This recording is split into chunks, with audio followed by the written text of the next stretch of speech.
अस्सलाम नाज़रीन, मैं हूं असद अली तूर। अपने प्रोग्राम असद तूर अनसेंसर्ड में कल रात से द इंटरसेप्ट की स्टोरी ने तहलका मचाया हुआ है। नो डाउट बड़ी तहलका खेज स्टोरी है और ये इंटरसेप्ट का क्रेडिट है कि वो इतनी बड़ी ख़बर लाए हैं और वो डॉक्यूमेंट लाए हैं जो साइफ़र जो पाकिस्तान में पिछले आप कह लें तकरीबन 1.5 साल से एक वजह तनाज़ा बना हुआ है और जिसकी बुनियाद पर इमरान खान साहब एक बयानिया लेकर चलते रहे कि उनकी हुकूमत अमेरिका ने निकलवाई, उनको अमेरिका ने वज़ारत-ए-उज़्मा से हटाया और उसके लिए वो एक पूरा बयानिया घड़ते हैं। तो हम आज आपको असद तूर अनसेंसर्ड इस डॉक्यूमेंट के से अब जो नई एक इख्तरा घड़ी जा रही है उसका फैक्ट्स से चीज़ें बताएगा, क्योंकि सहाफ़ी का काम राय देने से ज़्यादा फैक्ट्स लाना होता है, ख़बर लाना होता है। हम आपके लिए वो ख़बर लाएंगे जो बताएगी आपको विद फैक्ट्स बताएगी कि इमरान खान साहब को निकालने में अमेरिका का हाथ नहीं था। हम आपको फैक्ट्स लाएंगे, बातें बताएंगे उस वक्त क्या क्या बातें हुई, कैसे ये सारी मूव बनी, इससे पीछे क्या चला, कैसे इमरान खान साहब को निकाला गया और निकालने में असल हाथ किसका था, हम आपको वो बताएंगे। इमरान खान साहब को वाकई निकाला गया, लेकिन वो निकालने वाली कुव्वत पाकिस्तान में मौजूद थी, अमेरिका नहीं था। हम आपको ये बताएंगे और ये हम नहीं कहेंगे कि ये अपोजिशन ने इमरान खान साहब निकाला, हम आपको फैक्ट्स देंगे, फैक्ट्स। तो देखिए, ये जो इंटरसेप्ट की केबल है ये बड़ी दिलचस्प है। आपको इसके मीटिंग का जो अहवाल इसमें ये जो साइफ़र में लिखा हुआ है, इस फेमस साइफ़र में वो आपको पहले हम बताए देते हैं कि ये मीटिंग हुई कैसे और किन हालात में हुई। तो देखिए, ये मीटिंग 7 मार्च 2022 को हुई और ये मीटिंग हुई जनाब पाकिस्तान के जो अमेरिका में एम्बेसडर थे असद मजीद साहब, उनके दरमियान और अमेरिका के assistant secretary of state for the bureau of south and central Asian affairs Donald लू के दरमियान। इन दोनों की ये मीटिंग हुई और इस मीटिंग में अब हम बताते हैं कि हुआ क्या। ये मीटिंग जो इंटरसेप्ट ये सारा कोट कर रहा है, उसने इसके साइफ़र के कोटेशंस डाले हैं। ये साइफ़र दरअसल जो एम्बेसडर होते हैं वो जो उनकी मुलाकातें हो रही होती हैं पूरी दुनिया में, दुनिया भर के एम्बेसडर, सिर्फ पाकिस्तानी एम्बेसडर्स की नहीं, जो पाकिस्तान में भी गैर मुल्की एम्बेसडर्स होते हैं वो भी जो मुलाकातें होती हैं उनकी पाकिस्तानी ऑफिशियल्स से, लाइक आर्मी चीफ से, प्राइम मिनिस्टर से या प्रेसिडेंट से या किसी मिनिस्टर से, वो उसके अहवाल की एक समरी और उस समरी के साथ अपनी ओपिनियन लिखकर वो भेजते हैं अपने मुल्क को कि ये हमारी मुलाकात हुई है और उसमें ये बात हुई है और फलां बंदे ने ये कहा है। तो वो एक साइफ़र होता है, वो कोडेड साइफ़र होता है, क्योंकि उसमें वो एम्बेसडर अपनी राय भी दे रहा होता है। तो वो नहीं चाहते कि अगर वो साइफ़र किसी तरह से किसी दुश्मन मुल्क की एजेंसी के हाथ लग जाए तो वो पढ़ सकें कि साइफ़र में क्या बताया गया, इनकी क्या मुलाकात में गुफ्तगू हुई। तो वो कोडेड साइफ़र होता है और उसको डिकोड हमेशा उस मुल्क के फॉरेन ऑफिस में एक स्पेशल डिपार्टमेंट होता है जिसके लोगों को किसी को पता नहीं होता, सिर्फ वो लोग, उनको वो अल्फाज के कोड्स पता होते हैं, वो उसको डीकोड करते हैं। डीकोड करके वो सिर्फ जो लोग डीकोड करते हैं उन्होंने देखा होता है, फॉरेन मिनिस्टर, फॉरेन सेक्रेटरी देख सकते हैं या उस मुल्क का चीफ एग्जीक्यूटिव, और अगर चीफ एग्जीक्यूटिव चाहे तो certain officials like army chief या कुछ कोई अगर सेंसिटिव चीज़ हो तो वो उनको दिखा सकते हैं कि ये गुफ्तगू हुई है। तो असद मजीद साहब ने ये साइफ़र भेजा उस मुलाकात के बाद 7 मार्च 2022 को होने वाली इस मुलाकात का जो उन्होंने भेजा। तो ये जो डोनाल्ड लू थे ये 7 तारीख को मिले असद मजीद साहब से, लेकिन उससे पहले 2 मार्च को, यानी कि उससे ठीक 5 रोज़ कबल, इन्होंने सेनेट की फॉरेन रिलेशंस कमेटी की एक हेयरिंग भी अटेंड की जिसमें इनसे बड़े टफ सवालात हुए कि इंडिया, श्रीलंका और पाकिस्तान यूक्रेन पर अमेरिका और मगरिब का जो यूरोपियन कंट्रीज़ हैं उनका स्टांस क्यों नहीं सपोर्ट कर रहे और उनका साथ क्यों नहीं दे रहे। तो उस पर इनसे बड़े टफ क्वेश्चनिंग और उन्होंने कहा कि हम इस पर बिल्कुल देख रहे हैं और हम इन ममालिक से बातचीत कर रहे हैं कि ये किस तरह से इन ममालिक का ये स्टांस है। तो उसके ऊपर हुआ ये कि जब ये 7 तारीख को मिलने जाते हैं डोनाल्ड लू साहब असद मजीद साहब से। तो होता यह है कि उससे पहले 6 तारीख को इमरान खान साहब एक जलसे से खिताब करते हैं, ठीक है, और उसमें वो यूरोपियन जो पाकिस्तान में एम्बेसडर्स थे उनको बुरा भला कहते हैं। और वो किस बुनियाद पर बुरा भला कहते हैं कि यूरोपियन एम्बेसडर्स, क्योंकि जब रशिया ने यूक्रेन पर हमला कर दिया तो यूरोपियन और अमेरिकन और जितने भी वेस्टर्न ममालिक थे वो यूएन में रशिया की इस जंग की मजम्मत के लिए करारदाद लाए और उसके लिए वोटिंग होनी थी। तो वो चाह रहे थे कि तमाम ममालिक रशिया की मजम्मत करें। तो उन्होंने पाकिस्तान से भी कांटेक्ट किया और पाकिस्तान को कहा, यहाँ पे यूरोपियन एम्बेसडर्स थे, उन्होंने प्राइम मिनिस्टर इमरान खान साहब को खत लिखा। उन्होंने कहा कि ठीक है, आप रशिया का विज़िट कर रहे हैं और जिस दिन आप रशिया के विज़िट पे थे उस दिन यूक्रेन पर अटैक हो रहा था, उसके बावजूद आपने विज़िट जारी रखा, वी कैन अंडरस्टैंड इट। लेकिन अब क्योंकि ये रशिया ने एक ब्लेटेंट अटैक किया है एक खुद मुख्तार मुल्क पर, तो पाकिस्तान यूएन में इसकी मजम्मती करारदाद को सपोर्ट करे। इमरान खान साहब ने बजाय इसके कि वो इस करारदाद को सपोर्ट करते, उन्होंने ना सिर्फ सपोर्ट करने से इनकार किया बल्कि वो एक जलसे में आए और पब्लिकली जलसे में उन्होंने स्टेज पर चढ़ के यूरोपियन ममालिक को बुरा भला कहा, यूरोपियन एम्बेसडर्स को बुरा भला कहा और उन्हें कहा कि हाउ डेयर तुम लोग मुझे ये खत लिखो, तुम्हारे एम्बेसडर्स, मैं खुद तुम्हारा गुलाम हूं, तुम लोग मुझे डिक्टेट कर रहे हो। हालांकि वो कहीं से डिक्टेट नहीं कर रहे थे, ये पूरी दुनिया में होता है। पाकिस्तानी एम्बेसडर्स या पाकिस्तानी जो डेलीगेशंस बन के जाते हैं पूरी दुनिया में, यूरोपियन कैपिटल्स में जाते हैं, अमेरिका में जाते हैं और जाकर वहाँ पर लॉबिंग करते हैं कि यूरोप या अमेरिका कश्मीर के ऊपर पाकिस्तान के स्टांस को सपोर्ट करे। तो क्या हम यूरोपीय ममालिक को डिक्टेट कर रहे होते हैं हमारे एम्बेसडर्स वहाँ पे? ये सफारतकारी हो रही थी, पूरी दुनिया में सफारतकार यही करते हैं। तो उसी सफारतकारी के तहत यूरोपियन ममालिक ने भी खत लिखा था। इमरान खान साहब ने तमाम सफारती अदाब को बाला तक रखा, कंटेनर पर चढ़े और यूरोपियन एम्बेसडर्स को गालियाँ देकर चले गए, ठीक है। और ये मैं आपको ज़ाती एक इंटरेक्शन बता रहा हूँ कि मेरी जिस दिन खान साहब ने ये गालियाँ दी, कुदरती तौर पे उसी शाम को मैं एक ऐसी जगह पर इनवाइटेड था और ये मेरे लिए एक वो बड़ी अब एक्सक्लूसिव भी कहलाती है कि वहाँ पर 10 से ज़ायद यूरोपियन सीनियर डिप्लोमेट्स मौजूद थे और मैं लकीली आप कह लें कि हम 2 पाकिस्तानी थे वहाँ पर। तो बड़ी इनफॉर्मल गुफ्तगू हो रही थी। तो उसमें वो यूरोपियन डिप्लोमेट्स बहुत गुस्से में थे कि ये इमरान खान ने हमें कंटेनर पर चढ़ के क्यों बुरा भला कहा, हमने तो सिंपल एक ख़त लिखा था। और ये हमेशा होता है, सब सफारतकार ख़त लिखते हैं, तो इसका ये मतलब है कि हमें बुरा भला कहेंगे। और उसमें लिटरली वो इतने, मैंने गुस्से में बहुत कम डिप्लोमेट्स देखे हैं, वो ये कह रहे थे कि अगर ये करना है इन्होंने तो फिर हम GSP+ का स्टेटस क्यों एक्सटेंड करें। आप सोचिए, पाकिस्तान को 5 से 10 अरब डॉलर की आमदन होती है इस GSP+ स्टेटस की वजह से। अगर वो यूरोपियन ख़त्म कर दें तो हम लोग जो 1-1 अरब डॉलर के लिए IMF के आगे एड़ियाँ रगड़ते हैं, हम भूखे मर जाए अगले दिन। मेरे रंग उड़ गए, मैंने उनसे आर्गू करना शुरू कर दिया कि नहीं ऐसा नहीं है, वो ठीक है इमरान खान साहब ने एक हरकत की है लेकिन इसका मतलब ये नहीं है कि GSP+ वगैरह पे हम सफ़र करें। वो देखें, ये इमरान खान ने नहीं सफ़र करना, ये पाकिस्तानी कौम ने सफ़र करना है। 22 करोड़ का मुल्क है, तो यहाँ पर तो लोग आगे बहुत ज़्यादा गुर्बत में गुजार रहे हैं। तो इस किस्म के वो वहाँ पे गुफ्तगू हुई तो यूरोपियन थे गुस्से में। तो आप अंदाज़ लगाइए कि यहाँ पर अगर पाकिस्तानी दारुल हुकूमत में यूरोपियन डिप्लोमेट्स गुस्से में थे इमरान खान साहब के हाथों इस तरह रेडिक्यूल होने पर, अब्यूज़ होने पर, ठीक है, और डिसरिस्पेक्ट होने पर, तो आप सोचिए कि बाहर यूरोपियन कैपिटल्स और वेस्टर्न कैपिटल्स में क्या जज्बात होंगे इमरान खान साहब की इस तकरीर को सुनने के बाद।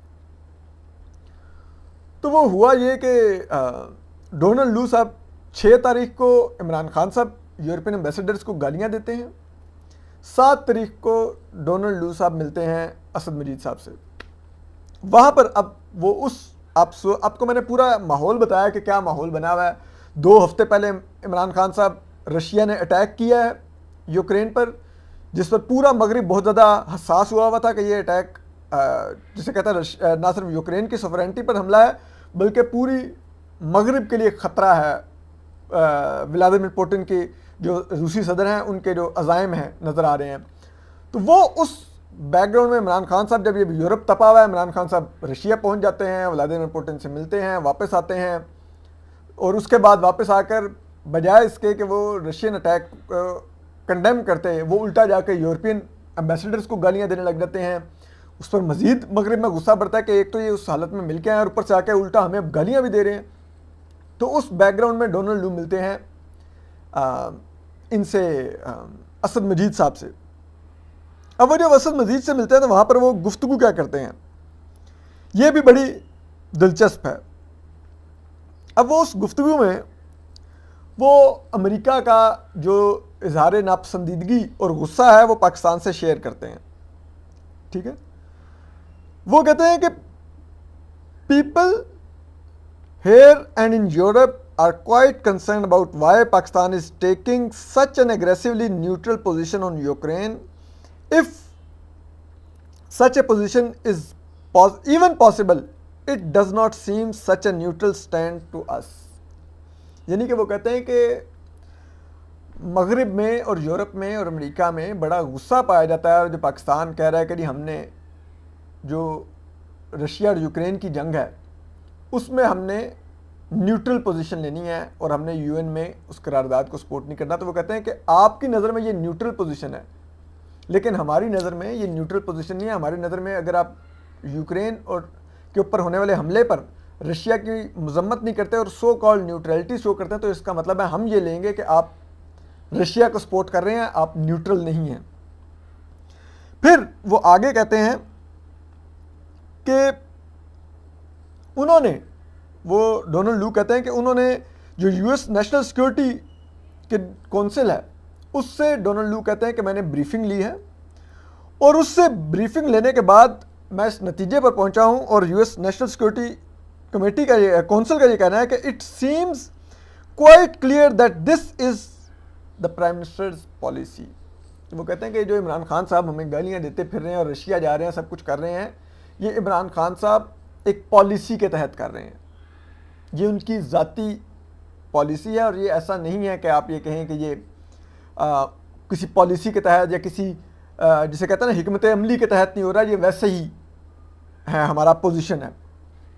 फिर वो कहते हैं कि Lou then bluntly raises the issue of a no confidence vote, और उस पर अब डोनाल्ड लू इस नो कॉन्फिडेंस वोट के बारे में क्या कहते हैं जो इमरान खान साहब के खिलाफ आने वाला था।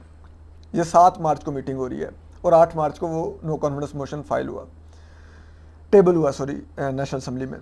तो वो कहते हैं कि आई थिंक, ये डोनाल्ड लू कह रहे हैं, I think if the no confidence vote against the prime minister succeeds all will be forgiven in Washington because the Russia visit is being looked at as a decision by the Prime Minister, Lou said according to the document. Otherwise, he continued, I think it will be a tough going ahead. अब Donald लू उस no confidence vote के बारे में इशारा करके कहते हैं कि अगर, क्योंकि हम इसको देख रहे हैं कि इमरान खान साहब ने ये रशिया जाने वाली हरकत की है और हमारे जो वेस्टर्न एम्बेसडर्स हैं उनको बुरा भला भी कहा है, तो अगर तो इमरान खान साहब के खिलाफ हम ये ऑब्जर्व कर रहे हैं नो कॉन्फिडेंस वोट होने जा रहा है, अगर तो वो कामयाब होगा और इमरान खान साहब हट गए प्राइम मिनिस्टरशिप से, तो फिर हो सकता है वाशिंगटन इस चीज़ को माफ़ कर दे, क्योंकि वाशिंगटन ये समझता है कि ये इमरान खान साहब की ज़ाती पॉलिसी है, ये उनकी गवर्नमेंट की पॉलिसी है, ये पाकिस्तान एज ए मुल्क की ये पॉलिसी नहीं है। लेकिन अगर इमरान खान साहब प्राइम मिनिस्टर रहे तो फिर वाशिंगटन और पाकिस्तान के ताल्लुकात आगे मुश्किलात का शिकार होंगे और अमेरिका पाकिस्तान के बारे में सख्त पोजीशन लेगा, क्योंकि पाकिस्तान अमेरिका को नाराज़ कर चुका था ये रशिया विजिट करके और ऊपर से यूक्रेन के वाली करारदाद को यूएन में सपोर्ट ना करके। ठीक है, फिर वो कहते हैं कि लू warned that if the situation wasn't resolve Pakistan would be marginalized by its Western allies. I cannot tell, ये अब लू के वर्ड कोट एंड कोट वो कह रहे हैं कि डोनाल्ड लू कहते हैं I cannot tell how this will be seen by Europe, but I suspect their reaction will be similar, Lou said, adding that Khan could face isolation by Europe and the US if he should remain in office. अब वो क्या कह रहे हैं? वो कह रहे हैं कि जी मुझे नहीं पता कि यूरोप एग्जैक्टली क्या करेगा जो इमरान खान साहब कर रहे हैं, लेकिन मुझे ये बहुत ज़्यादा खदशा है कि यूरोप का भी रिएक्शन वही गुस्से वाला होगा जो अमेरिका का है। इमरान खान साहब अगर ऑफिस में रहते हैं और फिर उस सूरत में यूरोप और अमेरिका पाकिस्तान की, जिसे कहते हैं ना, वो पाकिस्तान को आइसोलेट करेंगे, पाकिस्तान को का घेराव करेंगे। अब आप समझ रहे हैं मैंने क्या आपको बताया कि यूरोपियन एम्बेसडर्स तपे हुए थे इस्लामाबाद में और वो कहते हैं जीएसपी प्लस स्टेटस पाकिस्तान का करेंगे। जाहिर बात है पाकिस्तान पर कोई हमला तो नहीं होता, लेकिन हम एक न्यूक्लियर मुल्क हैं। लेकिन अगर यूरोपियंस पाकिस्तान का जीएसपी प्लस स्टेटस ख़त्म कर देते, अमेरिका पाकिस्तान के साथ तिजारती पाबंदियाँ लगा देता, तो आप सोचिए ये जो सूरत हाल अभी हम इस वक्त महंगाई का एक देख रहे हैं सुनामी, और हम भूखे मर रहे हैं और एड के लिए एड़ियाँ रगड़ रहे हैं, आईएमएफ के पैरों में पड़े हुए हैं, मुल्क डिफ़ॉल्ट होने पर पहुंचा हुआ है। आप सोचिए कि अगर ये हालात, अभी हमारे पास जीएसपी है और अमेरिका ने पाकिस्तान पर तिजारती पाबंदियां नहीं लगाई तो हमारे ये हालात हो गए हैं। तो आप सोचिए कि अगर अमेरिका और यूरोप ये कर देते पाकिस्तान के साथ इमरान खान साहब की उन हरकतों की वजह से, तो हम विद इन वीक ना सिर्फ डिफ़ॉल्ट कर देते बल्कि फाकों पर आ जाते। इस मुल्क में महंगाई का वो तूफान आता कि आप लोगों को समझ ना आती। इस मुल्क में सिर्फ अमीर बचता, मिडिल क्लास भी फाकों का शिकार हो जाता है। वो खाना ना खरीद सकते, वो फूड आइटम्स ना ले सकते। ये हाल होती है इस मुल्क में। बिजली की वो लोड शेडिंग इंतहा की होती, ना पेट्रोल की शॉर्टेज होती, ना इंटरनेट होता, ना मोबाइल होता। ये हालात within a week Pakistan के हो जाते कि पाकिस्तान डिफ़ॉल्ट करता, और ये पाकिस्तान पर पाबंदियाँ लगती तो पाकिस्तान कर जाता है डिफ़ॉल्ट। तो अब वो कहते हैं कि पाकिस्तानी एम्बेसडर का आप रिस्पॉन्स देखिए। द पाकिस्तानी एम्बेसडर यानी कि असद मजीद साहब responded by expressing frustration with the lack of engagement from US leadership. This reluctance had created a perception in Pakistan that we were being ignored or even taken for granted.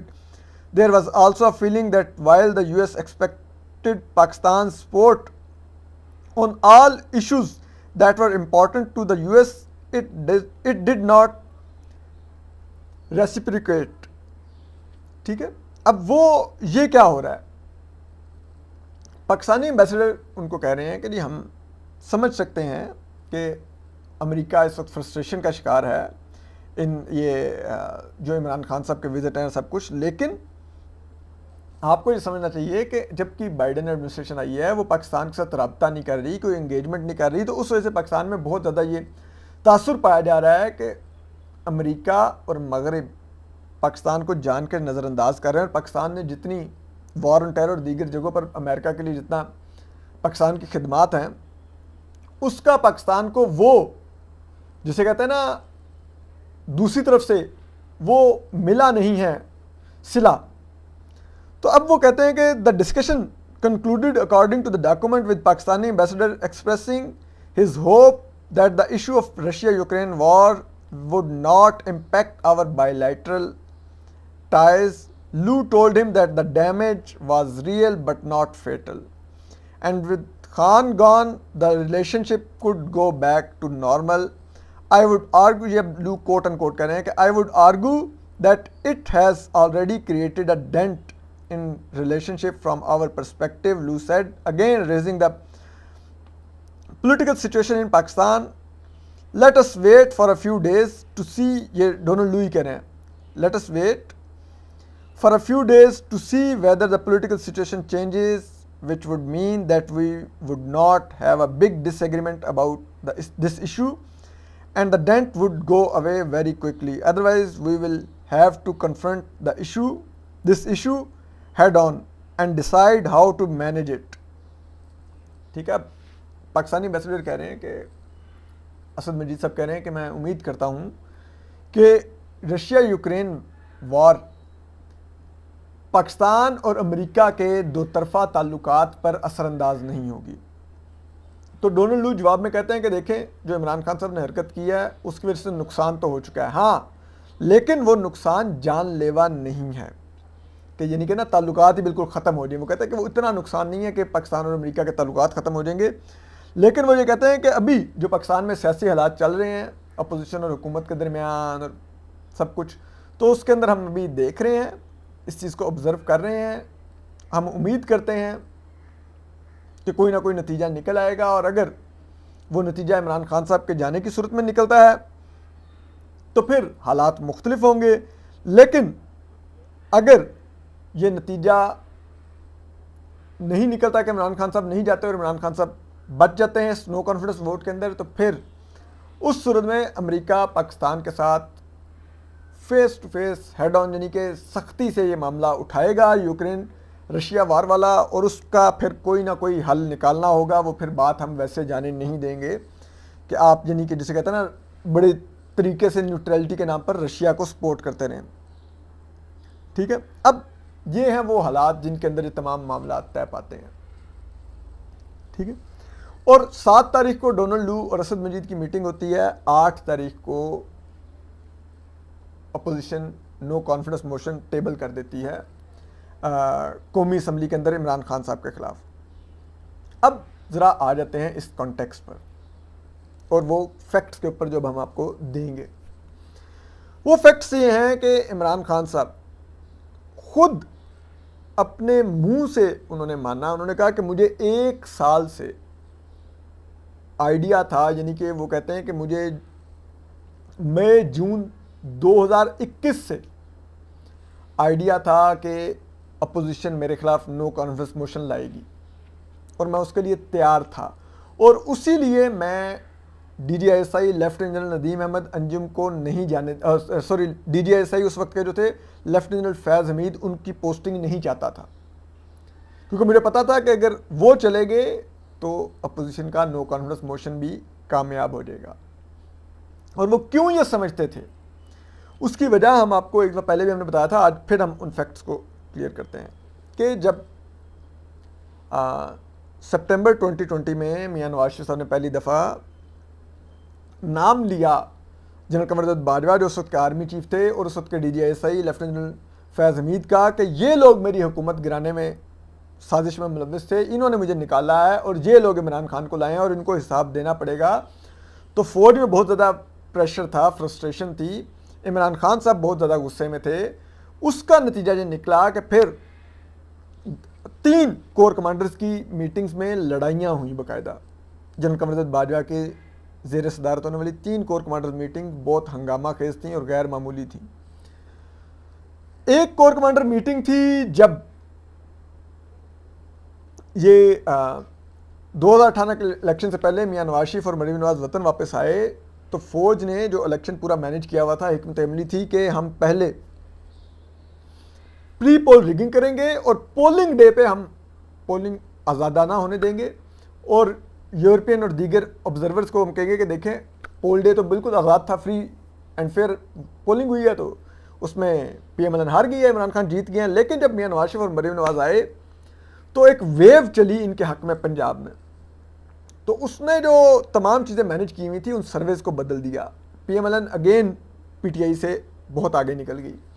तो उस पर फिर core commander meeting हुई और उसमें जो core commanders थे उन्होंने खदशे का इजहार किया कि ये नवाज शरीफ दोबारा जीत सकता है, PMLN जीत सकती है, हमारे लिए मुश्किलात हो जाएंगी, तो हम इनको इंगेज करें।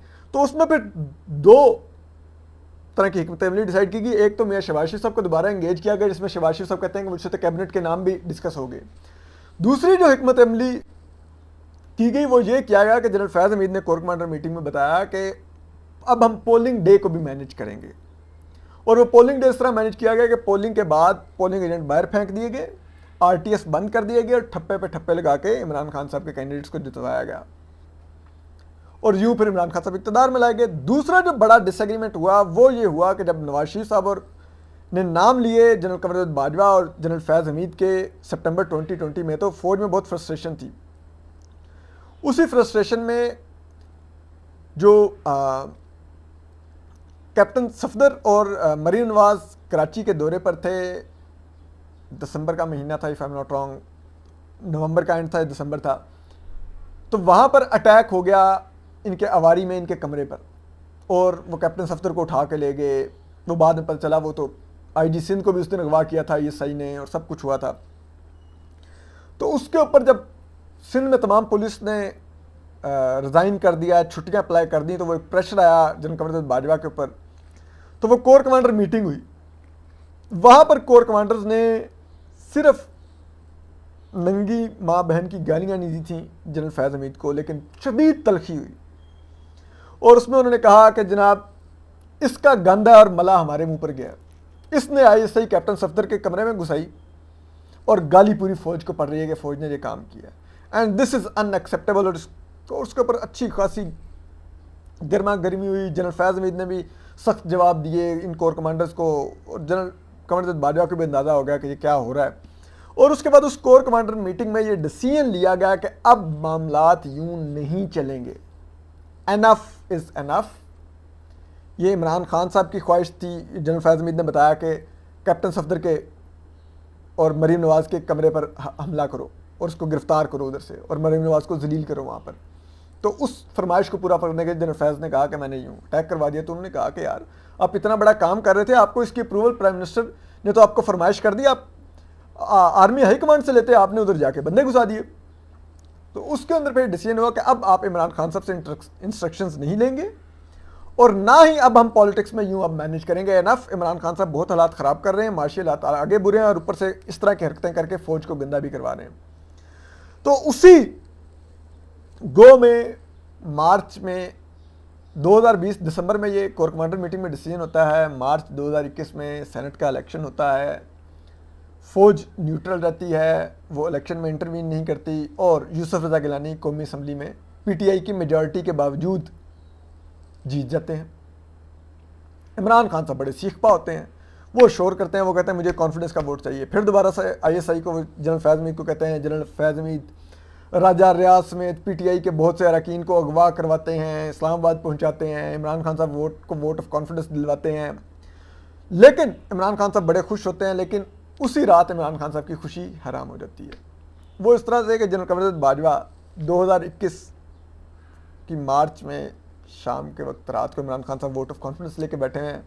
जनरल कमर बाजवा पहुंचते हैं वज़ीर-ए-आज़म ऑफिस और इमरान खान साहब से मुलाकात करते हैं और उस मुलाकात में इमरान खान साहब को कहते हैं कि खान साहब आज हमने आपको वोट ऑफ कॉन्फिडेंस दिलवा दिया है, लेकिन अब फ़ौज के इदारे का फ़ैसला ये है कि आज के बाद हम पॉलिटिक्स आपके लिए मैनेज नहीं करेंगे, हम सियासत में इंटरवीन नहीं करेंगे, अब आपने अपनी सियासत खुद करनी है और आज के बाद से अपनी हुकूमत खुद चलानी है।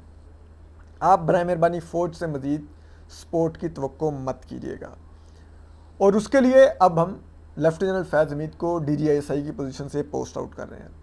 उस पर इमरान खान साहब बड़ा गुस्से होते हैं और वो कमरे से बड़बड़ाते हुए उठ के चले जाते हैं कि अब इनको न्यूट्रलिटी याद आ गई है, अब इनको लेवल प्लेइंग फील्ड याद आ गई है, ये मुझे बताएंगे न्यूट्रलिटी क्या होती है और मैं नहीं अभी जनरल फैज़ हमीद को जाने दे रहा, वो रहेंगे अभी भी DGISI। वो चले जाते हैं। ये मीटिंग बड़ी अब्रप्टली और बड़ी नाखुशगवार नोट पर ख़त्म होती है।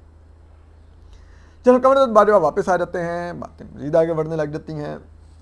उसके बाद general Qamar Bajwa on end of जब भी इमरान खान साहब से मिलते हैं, वो जनरल फैज़ हमीद की पोस्टिंग की बात करते हैं और वो कहते हैं कि जनरल फैज़ हमीद को 1 साल के लिए कोर कमांड करने दें ताकि वो एलिजिबल हो सकें अगले आर्मी चीफ के लिए। लेकिन इमरान खान साहब बदस्तूर उनको कहते रहते हैं कि आप 1 माह और रुकने दें, 2 माह और रुकने दें।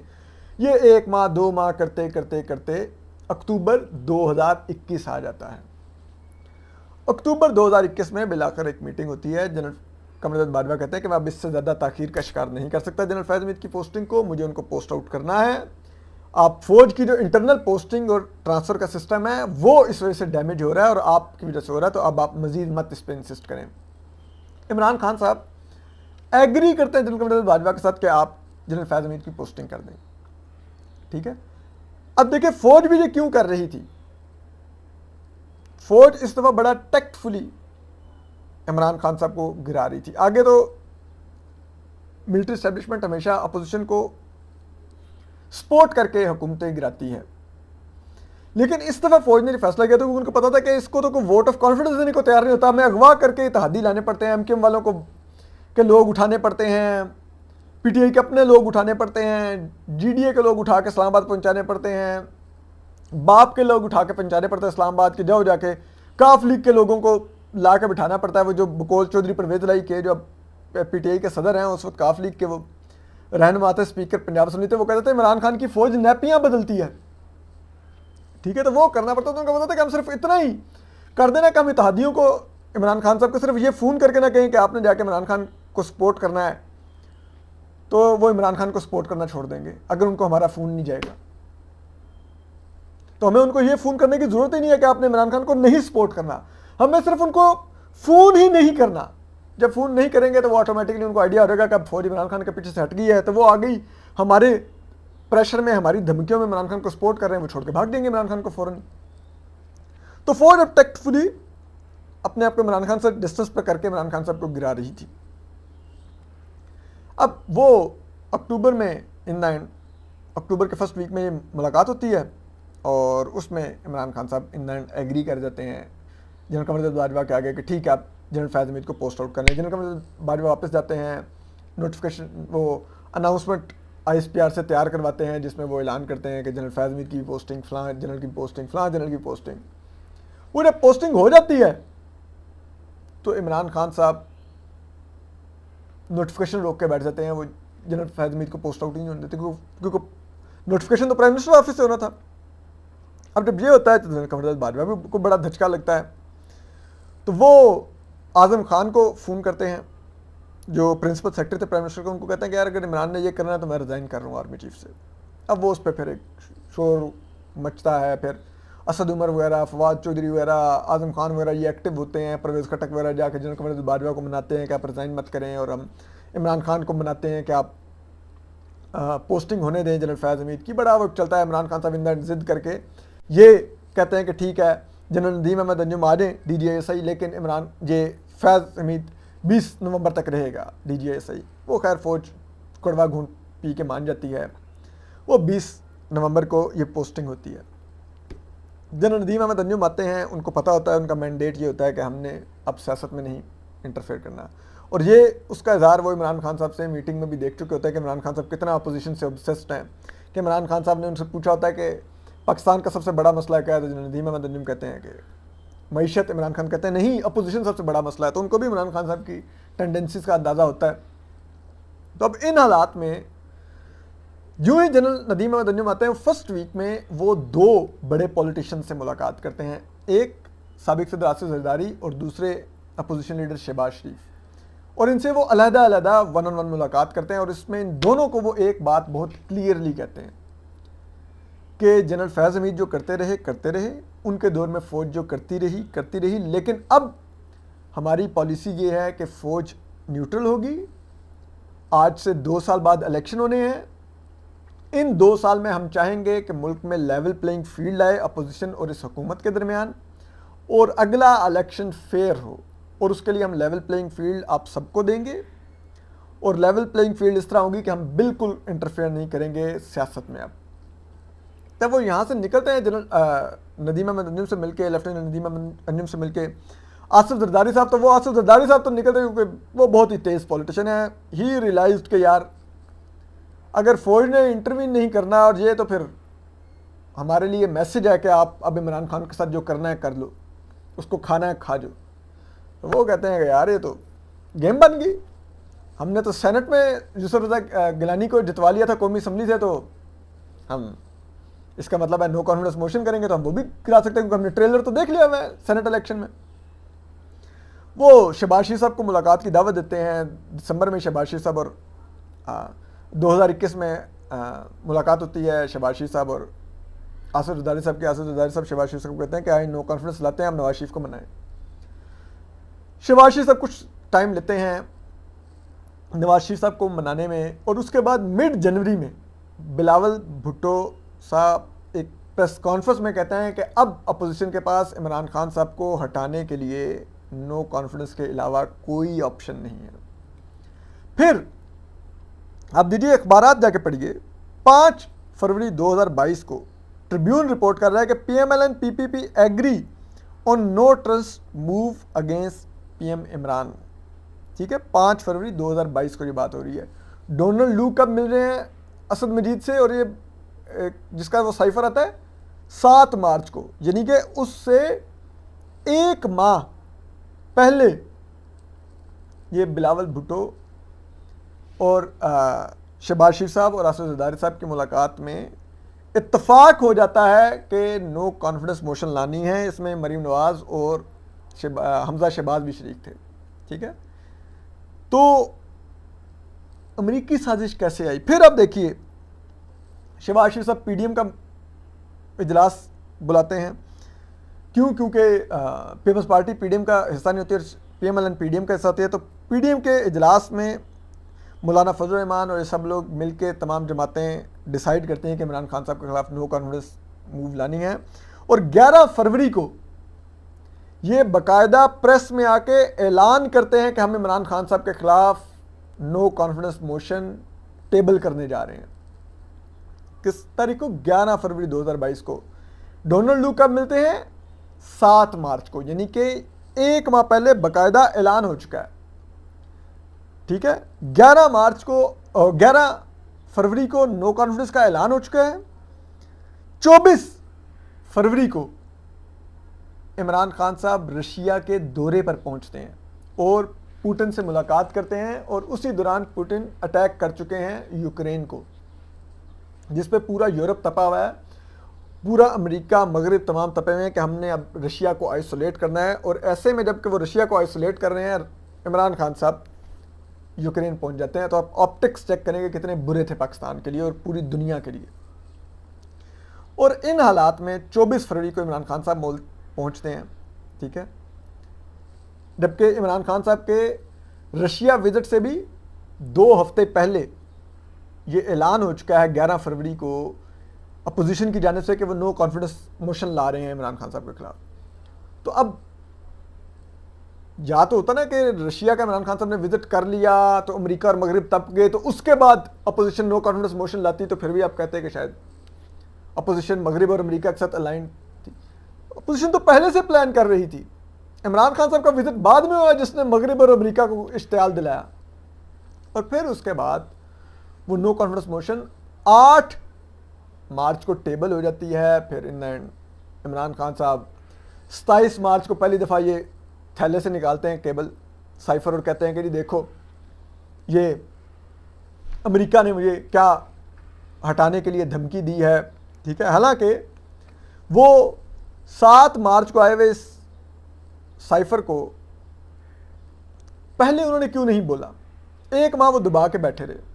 जब उनको यकीन हो गया कि तमाम उनकी अपोजिशन उनके साथ चली गई, उनके इत्तेहादी, और वो नो कॉन्फिडेंस वोट हारने जा रहे हैं, तो वो ये अमेरिका वाला लेके आ गए। और इसके लिए वो ऑडियो ऑलरेडी लीक हो चुके हैं जिसमें वो कह रहे हैं अपने प्रिंसिपल सेक्रेटरी आजम खान को कि चलें हमने अब इस साइफर से खेलना है।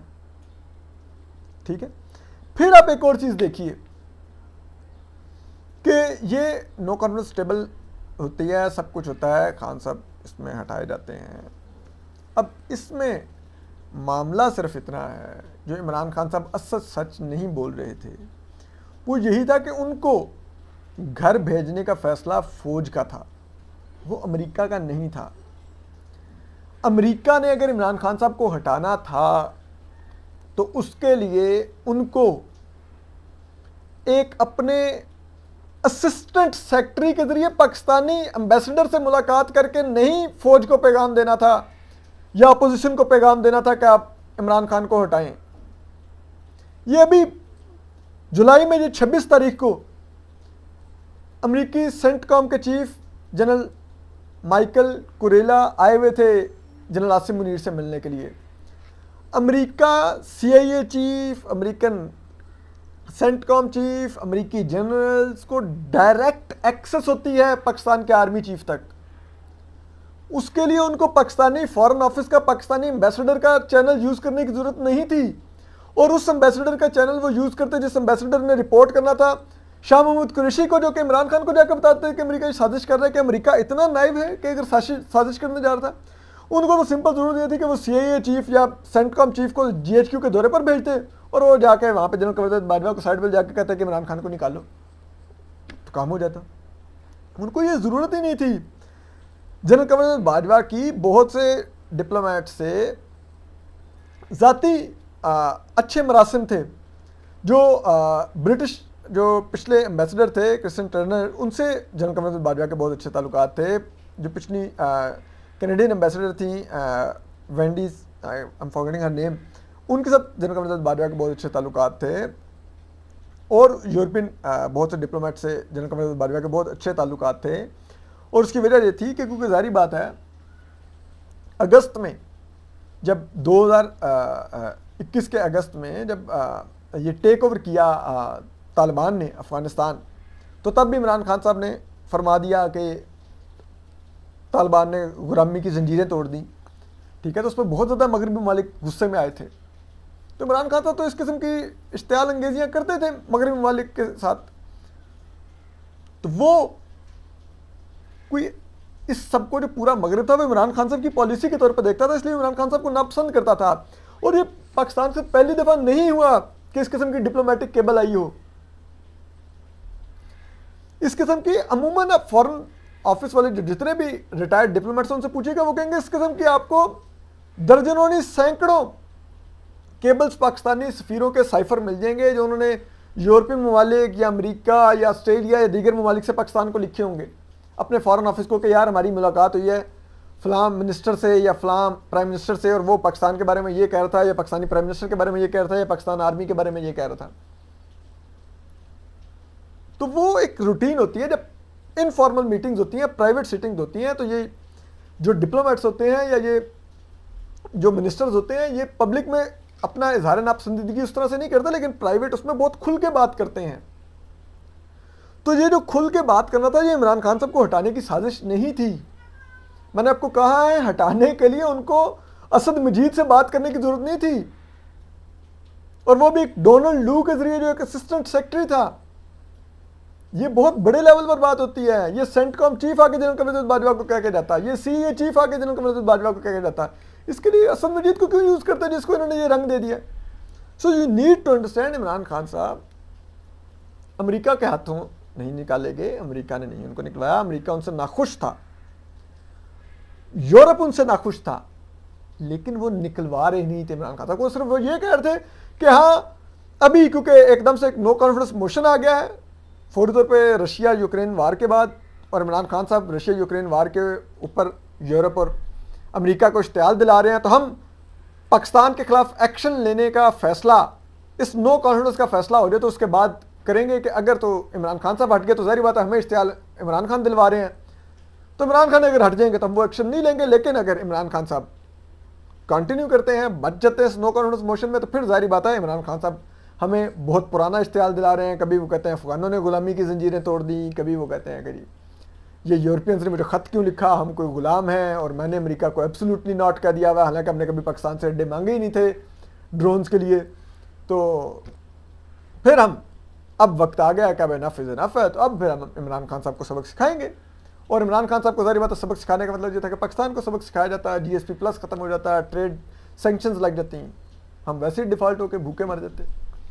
तो ये साजिश नहीं थी, ये साइफर। हाँ, साइफर में जो गुफ्तगू थी वो जाहिर बात है सख्त थी। अपना ख्याल रखिए, अल्लाह हाफिज़।